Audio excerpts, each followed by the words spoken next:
2026 में हमें यात्रा हरिद्वार की कैसे करनी है, क्या क्या वहां पर है, क्या क्या बदल चुका है, इस वीडियो में मैं आपको सब कुछ बताऊंगी और किन किन चीजों से सावधान रहना है। इसके लिए इस वीडियो को लास्ट तक आप लोग जरूर। हरिद्वार जाने के लिए बस ट्रेन हमें लगभग हर एक सिटी से मिल जाती है। हम लोग जा रहे थे दिल्ली से, तो सबसे पहले हमने मेट्रो ली और हम पहुंच गए दिल्ली स्टेशन पे। हमारी ट्रेन आनी दिल्ली से और मेरी जो ट्रेन थी उसका नाम था मसूरी एक्सप्रेस। हमने 3rd AC की टिकट ले रखी थी। हम स्टेशन पर पहुंच चुके थे और स्टेशन पे जाने के बाद अपने ट्रेन का वेट कर रहे थे। आपको भी हरिद्वार के लिए हर एक राज्य से ट्रेन बस सब कुछ मिल जाती है और ये ट्रैवल बहुत ही ज्यादा इजी होता है और एक दिन का टूर होता है जो हम कभी भी कर सकते हैं। वीकेंड पे बहुत ज्यादा भीड़ होती है।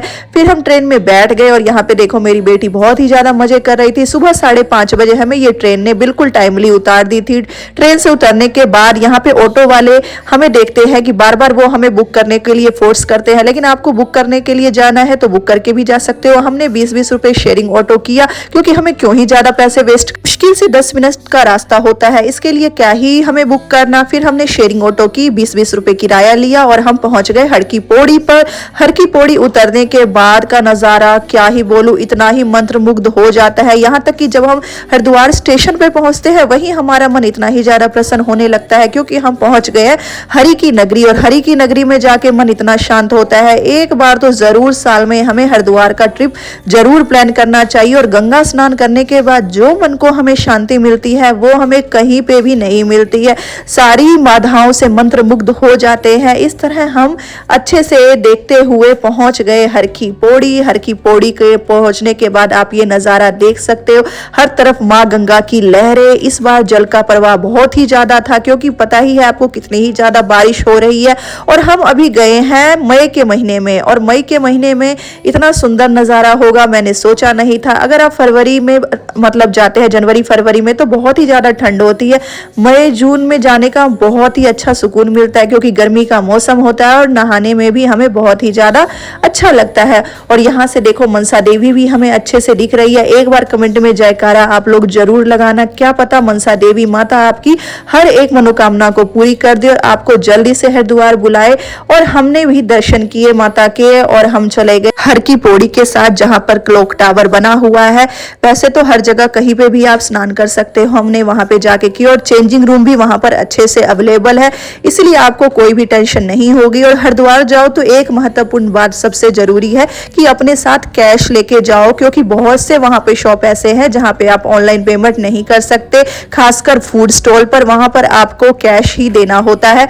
फिर हम वहां पर गए, हमने अच्छे से स्नान किया और फिर तिलक लगाया। तिलक लगाना वहां पर मैंडेटरी होता है। अगर आप तिलक नहीं लगवाओगे तो ये तिलक लगवाने वाले लोग आपको बहुत ही ज्यादा परेशान करते हैं और बार बार आपको पूछ के परेशान करेंगे कि तिलक लगवा लो, इसीलिए फिर हमें ये तिलक लगवाना जरूरी होता है। यहाँ पे मेरी बेटी और हम सब ने अच्छे से स्नान किया और उसने कॉटन कैंडी खाई और फिर मैंने कहा चलो माता की पूजा कर ली जाए। देखो यहीं पर लोग स्नान करने आते और यहीं पर उन्होंने गंदा डायपर फेंक रखा है। पता नहीं लोगों के दिमाग में क्या चलता है। कम से कम वहां तो साफ सफाई गवर्नमेंट भी कितना ही ध्यान दोगी। लोगों को तो अपनी शर्म होनी चाहिए। कम से कम हम जिस जगह पर स्नान पवित्र होने जाते हैं उस जगह को तो पवित्र रखना हो।